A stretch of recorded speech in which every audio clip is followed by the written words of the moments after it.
everyone, to the R.E.S.T podcast, where our goal is to help each and every one of you displace confusion, chaos, and dis-ease in order to heal and find significance in life. I am your host, Natalie Roberts, and I am here with the author of the Reconstitution Method for Healing and R.E.S.T, Virginia Dixon. Hey, Natalie. Hi, Virginia. So happy you're back. I know. And there's a transition for you. Roberts. Williams to Roberts. Yeah. And when you just announced who you were and just opened the podcast, I just had a flashback at when you first came to see me with your ex-husband and talk about transitions and painful transitions and trying to be an honor and doing all the right things in those transitions. And what amazing history you and I have, but what an amazing wedding, what an amazing, beautiful union we celebrated here. Oh, yeah. It was last month. The best day. It went by so fast. It did. It went by so fast. So I wanted to ask you to just post a picture. Oh, yeah. Of just the whole thing so people can get a feel for how just amazing it was. The wedding was here at the villa, and it was just from another time period. It was beautiful. It was. Transitions. As you well know, I was up all night, and it occurred to me thinking about the last series, thinking about all the events that have transpired in the last 2 months. And now in the last week. In the last week, yeah. But I think in 20 years 20 years here with R.E.S.T, but certainly 40 years of my life's work, I've seen a lot of significant transitions. But the things that we've experienced in the last 3 or 4 months have been really significant. And as you know, we've had so many storms here in California, and there's this beautiful, beautiful creek that runs through the property. And I've sat there many hours pondering many things, thinking deeply about many things. So many things coming at us so fast, right, Natalie? Yeah. And wanting to make the right decisions.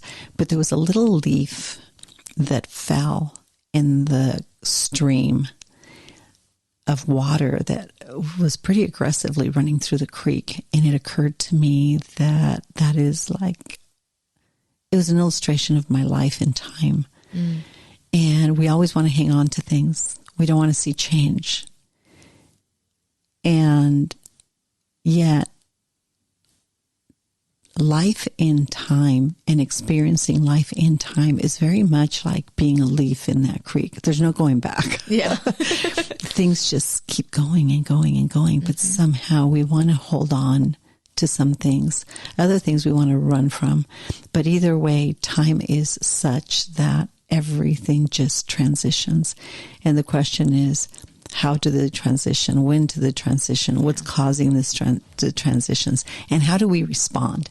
So I kind of want to talk on how we respond to these changes in our lives. But certainly nearest and dearest to my heart is a long, long, long time patient of mine through the cancer center, who later became an advisor, and on a routine trip, stopped by the villa and has often stayed here since he is one of our advisors. And he's always had an open invitation to stay here. Things took a little bit of a turn for the worse. Yeah. And it was a transition none of us were expecting. And so even as we speak, hospice is here. And we have the joy, the privilege, and the honor to serve him in this way, but he's getting ready to transition into eternity. And I was up all night thinking about so many things, and certainly about what to speak about today. But I heard that quiet, still voice inform me again. Be still and know that I'm God. And actually, I can prove it to you. Life is only about beginnings. When the little sperm hits the egg, there's a flash of light. Beginning. When we enter through the birth canal into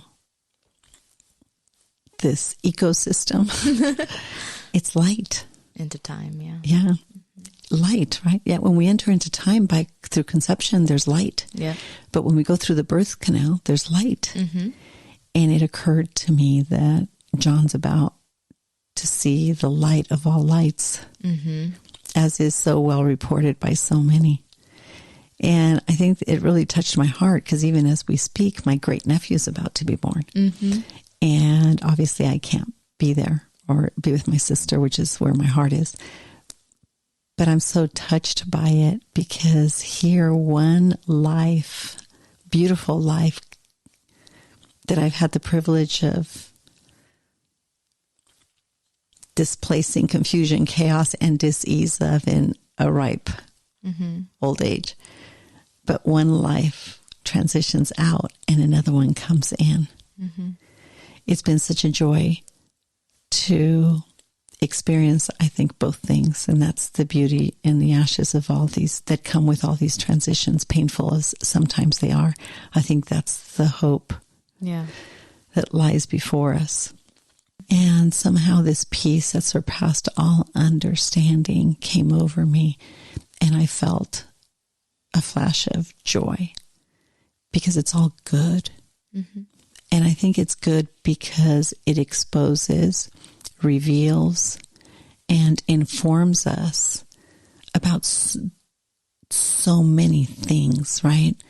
Who we are, what we're doing here, and questions about where we're going. But one of the things that I find most gripping is these brutal transitions that are upon us as a nation. You know, I'm all about healing the hemorrhaging heart of a nation because a nation is the construct, right, of our deepest religious convictions. Mm-hmm.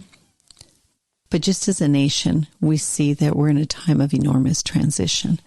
And we're painfully aware of it every day because of the calls we get, the emails we receive, and the people that walk in our office. Yeah.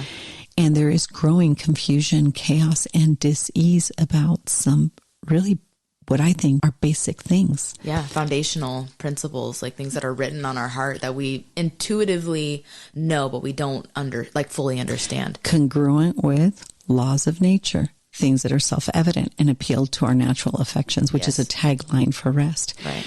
We negotiate those transitions, really, according to the counsel of our conscience or the reactivities of the flesh.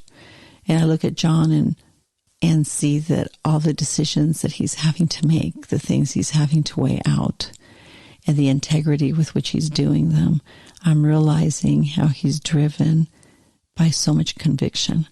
He's compelled by so much conviction of doing the right things. But then fear sets in and reactivity sets in.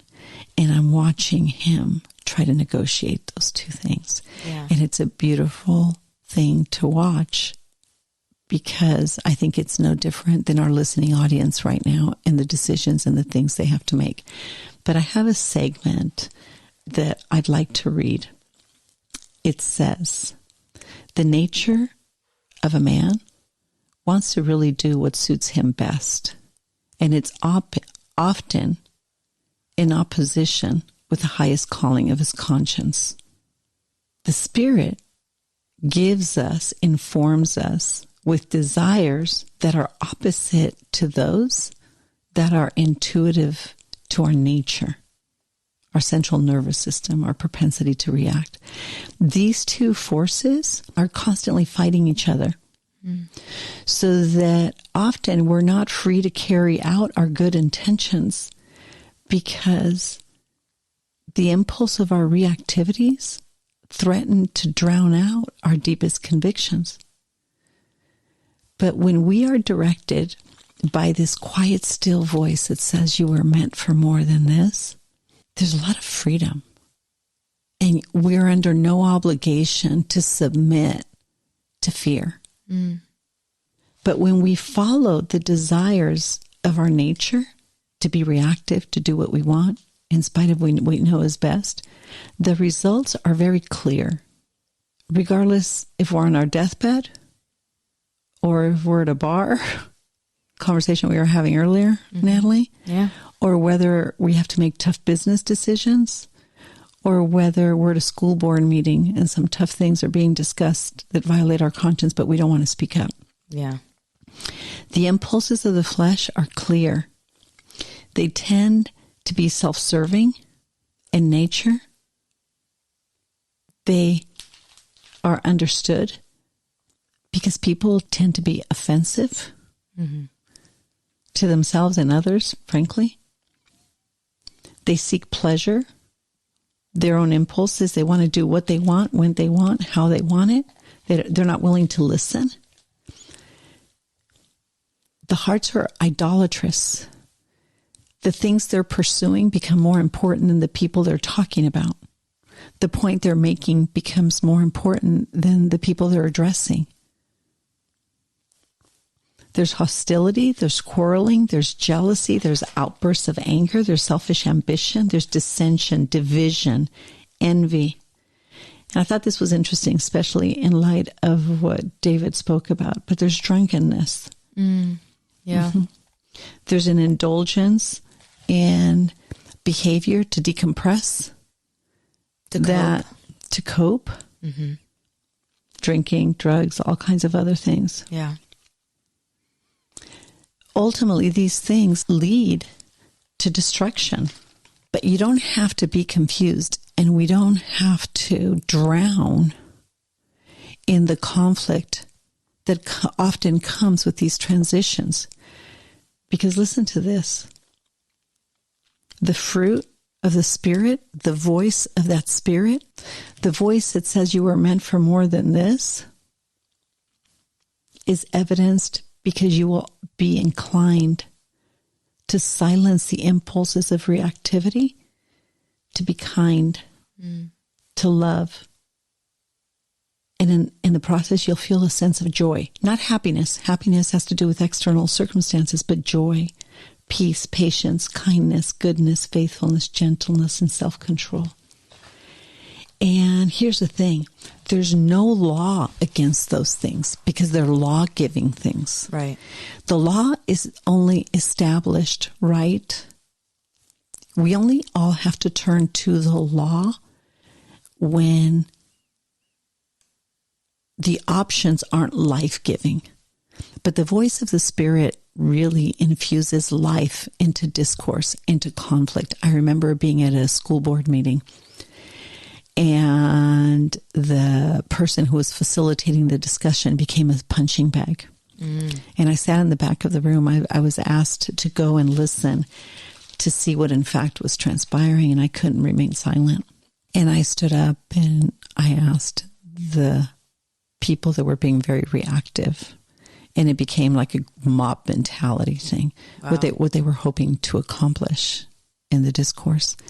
And it was just filled with venom, but it came down about 50 notches. And then I had asked the speaker what he was hoping to accomplish by coming on behalf of the president, of the director of the organization that didn't want to show up. And it was really interesting. He came to add light, life, liberty, love to the whole discourse and to say, hey, we're all going to be okay. Yeah. Because I want to answer all your questions. I want to give you what you want. But the opposing side was so reactive that they did not have margin to receive the very thing they were demanding. Yeah. So when I just asked one piercing question, it was my husband wasn't able to attend at the time, so I went on his behalf. I went on our behalf. And it was amazing to see how immediately the energy shifted in the room. And we were able to come to a consensus that we were all on the same team. And that's one simple example of thousands where confusion, chaos, and dis-ease that come with painful, disturbing, shocking transitions, if we can understand the difference between the highest calling of our conscience and the impulses of our central nervous system, the flesh, if we can understand what's happening within us, we can step into very difficult situations like I did in this meeting and just ask tough questions to displace the tension that comes when there's confusion, chaos, and disease. And I think that's a position we need to take in what's happening in America. And the brutal dissension that's in our midst. Because almost overnight, we went from violent discussions of when life begins, and people on both sides had strong opinions about that. But when the highest court of the nation said it's not to be legislated by the Supreme Court, it cannot be legislated by federal government. Mm-hmm. This has to go back to the states, to the individual. A bizarre discourse and a bizarre division rose up immediately, but it couldn't stick. Mm-hmm. And do you know why it couldn't stick? Because it was going to die a natural death. Because everybody had liberty. They just protected the individual liberty of the people, and they left it up to the discretion of the states. But something interesting happened within a month or 2 or 3 months, and it was immediate. And I know where you're going with this. You know? Well, yes, because all of a sudden, the Planned Parenthood and that discourse shifted to this gender discussion. Mm-hmm. Yep. And frankly, many people that are coming in to see me who are struggling in a number of areas pertaining to all of those things I just discussed, and certainly cancer and other things. But what's displacing them and jolting now is, how did Planned Parenthood now shift from that to facilitating gender and biological sex discussions? And it felt like a business transaction to me. It's feeling like a financial transaction. But in both cases, there's the desecration of life. So I apply that same principle. In our discourse, are we being driven to react by our compassion, react by what seems right to us? Or do we have the capacity to pause and say, wait a minute, I have a mind, a heart, a will, a conscience, of feelings, and something that's happening is happening too fast, too invasive, and it's too confusing and chaotic. I feel like we're reactive and in a state of dis-ease, and I'm not comfortable with this. So which voice do we listen to in this massive transition I think that we're facing as a nation? And it's not just that. I think there's political things that are being disclosed on so many levels. I think there's so much corruption daily being disclosed. I think, for one, and again, my intention is not to be political in any way. It's to address growing issues of confusion, chaos, and dis-ease that cause disease, illness, and death of either the spirit, the soul, the body, that make up families, relationships, institutions, and certainly nations. So the same principle applies whether I'm dealing with cancer, right? Or whether I'm dealing with a person struggling with their sexuality. Yeah.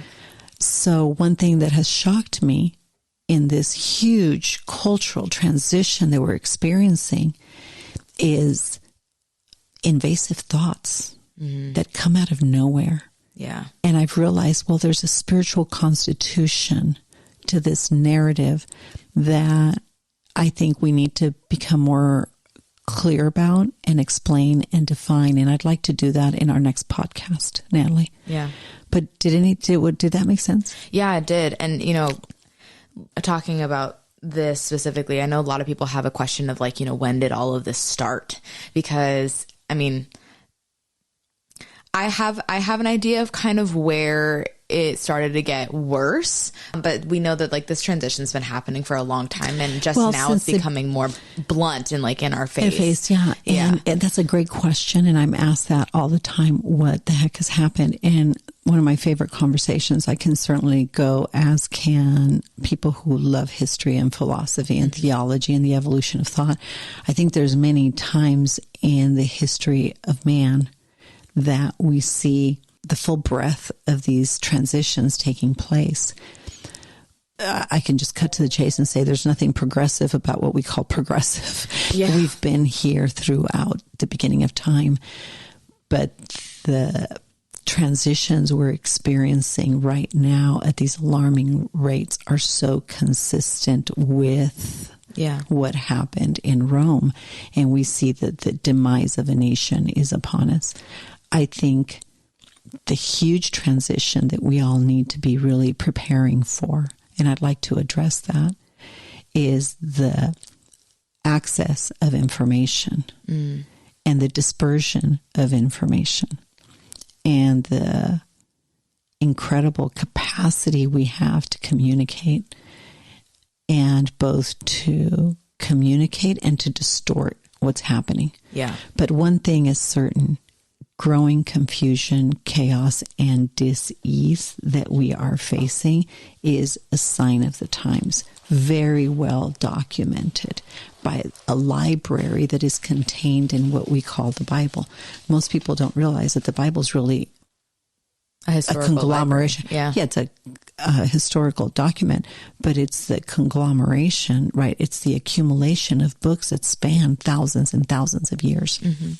So there's no it's a divine conspiracy. There's no conspiracy of man that either had the technology, the resources, or frankly, the lifespan to have manipulated this and put it in this canon, again, that spans, just thousands of years. And I think one of the gripping things, and I guess one of the things I want to point out, that the reason I speak with so much conviction about the conflict between the highest calling of your conscience and the work of your reactivities, the impulse of your flesh, if you will, your anatomy, is because therein lies the conflict. We all, I think most of us by nature, have good intentions, but there's something that we want to do that we don't do. Many, many things we want to do that we don't do. And the things we don't want to do, we end up doing. And we talked about some of those at the beginning of the podcast, you and I privately. But I think that conflict between the spirit and the flesh is violent. Yeah. And we all experience that, right? And some of us act on one and disregard the other. Mm-hmm. Yeah. And the consequences are very different. But there's something else that is always informing us and drawing us. And I don't care if you want to call it good and bad, right and wrong, just, unjust, lawful, unlawful, good energy, bad energy, angels, demons, God, or Satan. At the end of the day, there is a cosmic conflict that informs these transitions. And I think we need to be astute in how we respond, especially when a tsunami is upon us. Yeah. And I always put on my little post, truth floats. Yeah. Truth floats. Truth can't be suppressed because it's congruent with laws of nature, things that are self-evident and appeal to our natural affections, right? Truth will not be like Rome fell, but the truth and the principles remain. Yeah. And we're experiencing the fruit of that because we too will fall. I think if people with deep convictions that say, no, I won't participate in the confusion, chaos, and dis-ease because I will perish in it. Yeah. And going back to your original analogy, truth is the leaf. Truth is the leaf. It can be jostled, it can be overwhelmed, it can be covered, but it always will float back to the top. Mm-hmm. Looking at that little creek and coming back to the analogy of the leaf, sometimes I feel like that leaf that's being tossed to and fro, but it's become painfully aware that there's no going back. Yeah. There's a new continuing in that pilgrimage. And the waters and the storms and the twists and the turns and the turbulence of everything that comes upon me, it is listening to the quiet, still voice of my conscience or embracing the reactivities of my flesh that threaten to take my life. Yeah. And where it's that time in history. Yep. And I think it's a great opportunity. I don't think this is our darkest hour. It's our finest moment. One of our guests said that was such a compelling statement that I made to her in the darkest hours of her life. And so she spoke it back to me and I decided I would live by it. So I profoundly believe that painful as some transitions are in our life and serious as the times we're living in are, I don't think it's the darkest time for America. I think this could be our finest hour because we can rise up and speak to the things that are eternal, not the things that are temporal.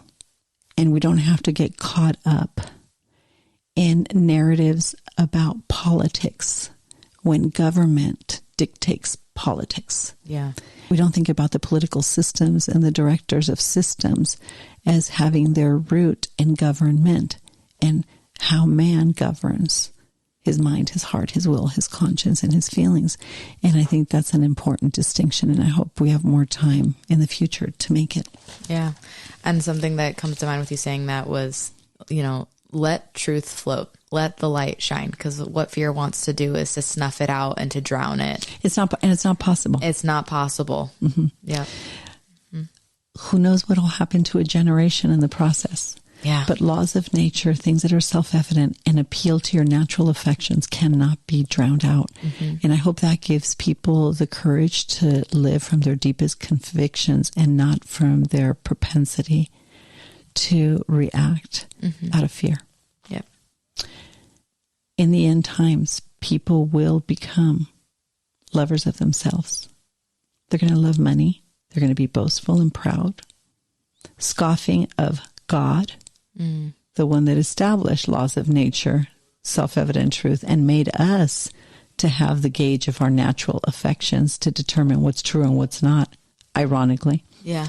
And the reason I know God is because I'll never, ever, ever forget 9/11, everybody's praying.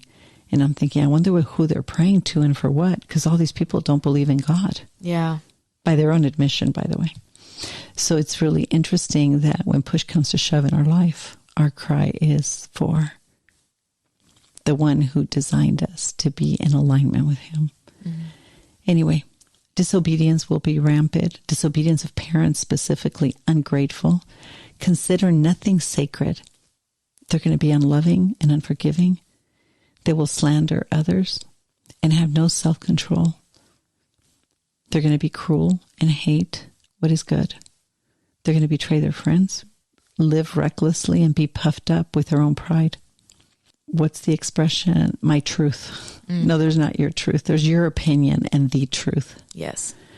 They will act religious at times, but they will reject the power that makes them godly. So the fruit of the religions that they embrace are really going to be for the control of others. Yeah. But they'll never have the power of it. And that's why false teaching and being careful what we embrace becomes so important. Mm-hmm. Anyway, he says, stay away from those people. Yeah. I think that this is a good gauge, a good indication. Do you see selfishness? Do you see boasting? Do you see pride? Yeah. How often do you hear, this is my truth? With all the confidence in the world, you can say there's no such thing as your truth. There's your perspective, there's your opinion, but that does not make something true. Yeah. So in this time of incredible transition, I don't know why this discussion, this time of incredible transitions in the life of R.E.S.T, in the life of my personal life, in the life of our company, in the life of our family, in the lives of people that I serve. Yeah. I'm recognizing that we are being overrun by competing voices that are not reasonable, and we need to identify the quiet, still voice of our conscience and the reactivities of our flesh, frankly. Yeah. And the last thing that I'll say, especially talking about opposing voices and having to discern between the two, I was going to talk about this earlier when we were talking about information, was back in 2013, the government legalized the use of propaganda in the U.S., and that had not been available before until 2013. So I would say be very careful about the things that you are seeing online. Don't take it at face value, take everything with a grain of salt, and go back to these foundational principles and literally line them up next to them and see what actually is discern what is actually truth and what is not. And yeah, I was just going to say it's difficult and confusing and chaotic if you don't have the resources to discern. I think that's an excellent point, Natalie. And I guess I want people to understand that they have a powerful resource within themselves, and it's their conscience, your mind, your heart, your will, your conscience, your feelings that will inform you. And I just went very slowly and depicted the voices of our conscience. They bring about and facilitate things that are discussions, thoughts, conversations, words, feelings that are life-giving. Yeah. The reactivity and the impulses of your flesh tend to diminish it. Yeah. And they tend to go rogue. Yeah. Yeah. That's how you tell the difference. Yeah. Thank you so much, Natalie. Tough day. Yeah. Beautiful word. Transitions, because at the end of the day, the narrative of the life of man is one of just beginnings. Yeah. From light to light to light. Yeah. Thank you so much, Virginia. Thank you. All right, everyone. For updates about REST and this podcast, please visit our Instagram or Facebook, The Place of REST. If you'd like more information about Virginia or to support and join the cause of REST, please go to virginiadixon.com/collaborate or call 949-289-5935. Thank you for listening to REST with Virginia Dixon. We'll see you next week.